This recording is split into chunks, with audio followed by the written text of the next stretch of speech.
up, you guys? Welcome back to my channel. If you are new here, my name is Khaki, and today we're going to be doing something just a little bit different, but this is by request.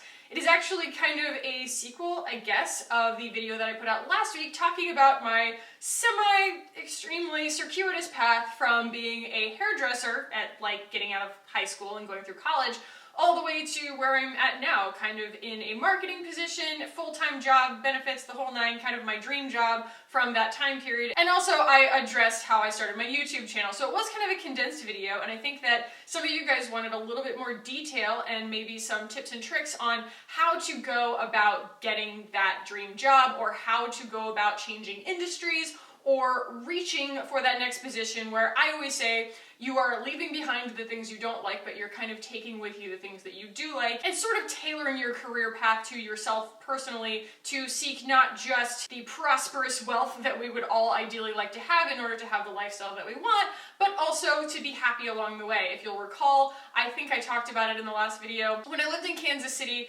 people basically told me that I didn't deserve to be happy and successful. Basically, I needed to lower my expectations for myself, and the big thesis of that video was that early on in my life, and a theme throughout my entire career path has been, I deserve anything that I'm willing to work for. And by the same token, if I'm not willing to work for something, I probably don't want it badly enough, and I wouldn't appreciate it if I got it without the work anyway. So I have 6 tips for you guys today to get your brain juices flowing about how you might go about going towards that next position, getting out of whatever sort of rut you think you might be in right now, because we've all been there, and to ultimately get your dream job. Now, your dream job can change from day to day or from year to year, and the next job can be your dream job, and then you can have another dream job that you're moving on to next. And I think that that's actually the most ideal situation, is that you're always moving on to a step that you're excited about in your career, and that's how I have always functioned. So the first thing that I'm going to ask you to do before we get into these tips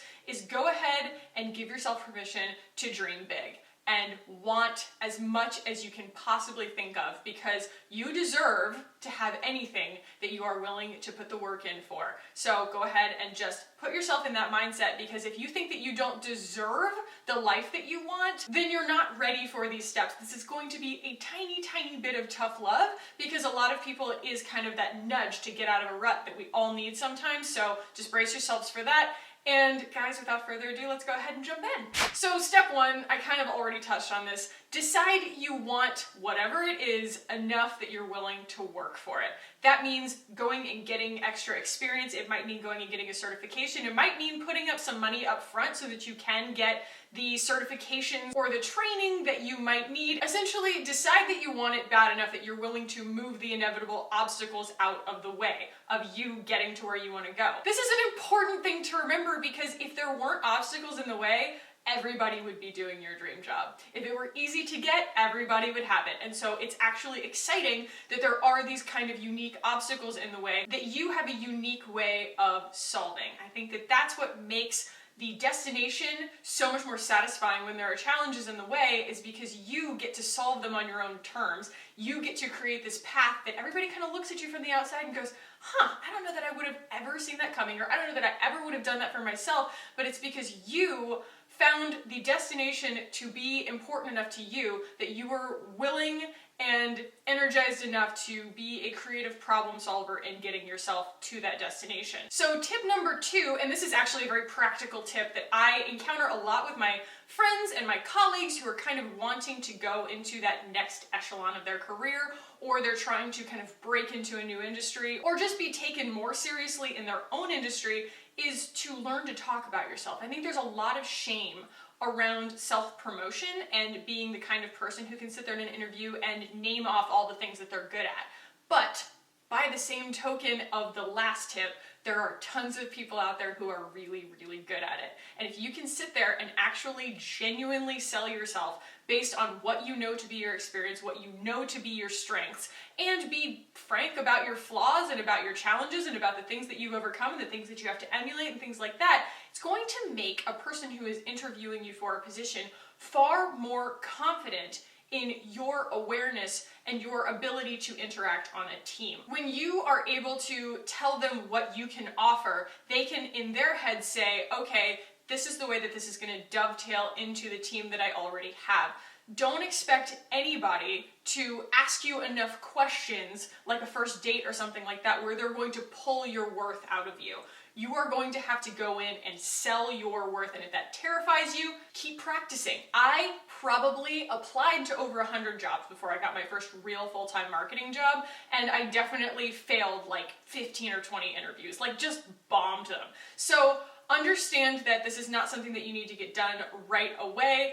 You're gonna feel like you're drinking from the fire hose at first, because it does, I call it the frontal lobe headache when you're trying to get too much information at once. And so understand when I'm telling you all this stuff in this video that you don't necessarily need to just implement this right away, but these are kind of the pie in the sky ideals of essentially as soon as you get these things in alignment, you're gonna find it a lot easier to get the job that you want. So yeah, don't be afraid to talk about yourself. Don't be afraid to sell yourself, because like I said, there are a lot of people out there who aren't afraid to, because you need to be able to go into like an hour-long interview with somebody, because often that is the amount of time that you're going to get, and you're going to need to be able to take a question that they ask you and turn it into the answer that you want to give them. Not like from a political standpoint or something like that, but they tend to ask really open-ended questions. So if somebody asks you something like, what do you think is your greatest weakness? I will say something like, the thing that I have always had to emulate in my life, because I don't come by it naturally, is to double check my work. I tend to be very decisive and then confident in those decisions, and so I've learned by experience that double checking my work gives me more confidence in the outcomes and being able to speak to them later. And so while I don't come by it naturally, it's something that I've kind of had to emulate over the course of my career. So you're able to kind of take a question that is designed to challenge you and turn it into an answer that really tells a great story about you. Because someone who's interviewing you doesn't want you to be this like arrogant, overconfident person. They want you to be a sincere individual. It is just as hard to interview somebody for a position as it is to interview for a position. I have been on both sides of it now, and hiring is so hard. I used to think that HR, those people were just like the UPS man, you know what I mean? Like everybody was happy to hear from them because it was just always a blessing. It was like, I bless you with the job and I bless you with the job. It's like, no way, dude. Especially when you're working with a really cool new organization and it really matters, each person that you hire, that person is going to be an integral part of this culture that you're trying to build from the bottom up, because you can't build a culture from the top down. That's a whole different story. But regardless, the fact that each individual person matters so much, you need to give somebody a really good idea of the kind of person that you are in an interview, and then you know that if you do get that job that you're going to fit in that place really well, instead of lying or just throwing out a bunch of buzzwords or being sort of a really guarded version of yourself. You don't know necessarily that that's going to be a good fit for you when you get there. So it is equally valuable to you and to whoever the hiring manager is for you to be able to speak really honestly and frankly about yourself, about your assets and your shortcomings, because then you're going to end up in a role that you actually enjoy. Okay, number 3, and this does kind of dovetail into that a little bit, but that is speak the lingo. And to some extent, this is a little bit of faking it till you make it. So when you're getting into a new industry, you're gonna have to go online or wherever you can find the resources for the industry that you're wanting to break into, and you're going to need to learn the vernacular. You're going to need to learn the words that they use so that when you go into an interview, you make the person that's interviewing you feel really comfortable interviewing you. You don't make them nervous. That's probably the worst thing, is when you make them feel kind of inconclusive, like maybe you don't know as much as they hope that you do, or as much as your resume seems like you do. So much of the time, our skills are there. The experience is there. You're able to really pivot nicely and absorb things very quickly once you're on the job. But if you can't speak the language and kind of make that person who's interviewing you feel at ease that you are one of them, I guess, in terms of the industry, then a lot of times that will be a reason for them to choose another candidate over you. So when I say it's kind of faking it till you make it, it's because in so many cases you will want to learn how to talk about something before you're actually proficient in it. That's kind of the whole idea of moving into another industry. It's that catch-22. You have to have experience to get the role, but you have to have the role to get the experience. So in order to bridge that, do research on your own, figure out how to talk about that industry, and then you are able to at least get into an entry-level role because they know that you've gone and done the legwork to figure out what this industry is actually about, that you don't want to just get into it because you think it sounds neat, but because you're passionate about it and you want to learn more and you're genuinely curious. Genuinely curious and eager to learn sells way harder than arrogant and overconfident in almost any industry. All right, number 4, make your resume count. So when you're putting together your resume, a lot of us think that we need to fill space, right? I've definitely seen people who put like their high school accolades on there, or their honor society from college, or just things that they think that will make a hiring manager care a little bit more. So in the case of most companies who are doing kind of big growth hiring spurts, they're probably not reading your entire resume. I mean, yes, there are roles where you're going to have one person who puts eyeballs on your resume, but more often than not, especially for larger companies, you're going to have your resume run through kind of a filter system that is like in a computer. So it's not grading you on length. It might be grading you if it's too long, but more than anything, it's looking for the words that are in the job spec to also appear on your resume. And you need to make your resume not frilly and over-designed because you also want that computer to be able to read it. Plus it just looks so superfluous. I would far rather just see a nice, clean, well-organized resume, unless obviously you're going to like a design firm or something like that. That's probably a whole different story. But if you're just going into a business job, make your resume really clean, keep it to one page. You don't need a ton of just like giga in there in order to prove something. What you need is each of your roles, probably for the last, 5 years, all of those roles need to have their clear definition of what your actual responsibilities were. A lot of times those responsibilities are in the job spec, and so that way you're kind of using the keywords that you can find in the job description, putting them in your experience, and if they don't match, then you're probably applying for the wrong job. But using that to kind of give you prompts and ideas of how to talk about the roles that you're currently in or that you've been in on your resume, like that's how you're going to get that initial phone call. And when you get that initial phone call, like that's when you got the foot in the door. Like the worst thing ever is just sending out a bunch of resumes and just getting no responses whatsoever. You're like, what am I doing wrong? I'm telling you, you're probably making your resume too complicated, and you're probably including a bunch of information that's not that valuable. Speaking of the call format, so if you do get that call, pretty much every single regular company that's going to be hiring you for a full-time job, especially in marketing, is going to want to do what's called, the 30-minute phone screen. That's what it's called internally by any HR department. And they call it a phone screen because it's not even really an interview. Most of the time it's just seeing if you are a beating heart with a pulse on the end of the line and that you're not like totally full of crap. So a lot of times the first question that they will ask you is, can you tell me a little bit about yourself? I bombed this question for like 5 interviews because I was like, well, what do you want to know? What am I interested in? Where do I live? What's my history? I don't know. Ask me something more specific. What they're asking for is a 90-second pitch on how your experience relates to the role that they're hiring for. Understand that in their world, they've got their hopes hung on the fact that you're going to be the candidate that they need because they need to get these positions hired for, but also that they are looking just as equally for a reason to throw you out of the running because they really want to get that role filled and they don't want to waste their time on somebody who is just not qualified or not ready. So when you are asked to give that 90-second pitch on yourself, you basically need to make that person on the other end of the phone feel comfortable enough with you and your experience that they want to bring you in for an interview, because basically they're trying to see whether you are worth booking out a hiring manager's time. Hiring managers are often the heads of departments or even the heads of departments, and so their time is very expensive and very valuable internally at a company. And so setting aside an hour or an hour and a half to talk to a candidate for a direct report role is pretty costly, and they don't want to waste that person's time. Like, that's what an HR manager is doing when they do that phone screen, is to make sure that it's not going to be a waste of someone's time to bring you in for another interview. All right, this is where we get into the tough love, and that is when you have been applying to a lot of jobs and you just aren't getting any.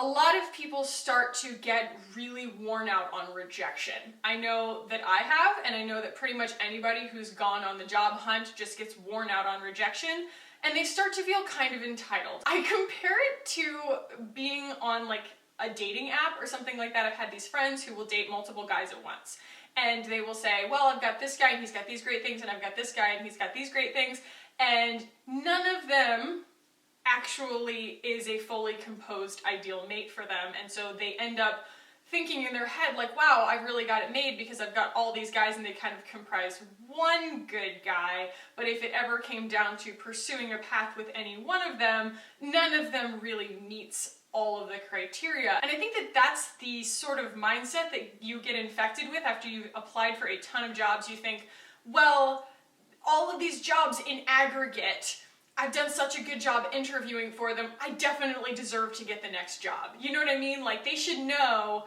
that based on all of the work that I've done interviewing for all these jobs and how exhausting it's been, I deserve to get the next one because I shouldn't get rejected anymore. I've been rejected enough. That's where you're wrong.